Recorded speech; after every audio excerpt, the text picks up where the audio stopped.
What is choice of access point, অর্থাৎ সংক্ষেপে catalogue কার্ডের হেডিং কাকে বলা হয়।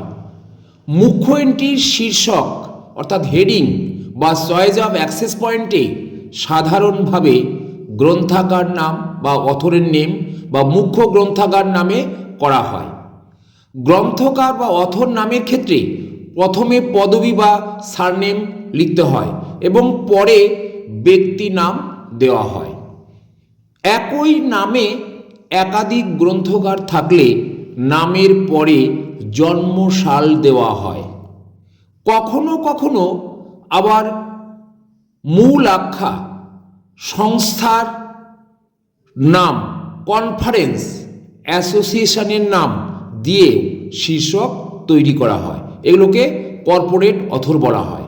শীর্ষক সবসময় ফার্স্ট ইন্ডেনশন অর্থাৎ প্রথম লিখন সীমা থেকে শুরু হয়। Thank you.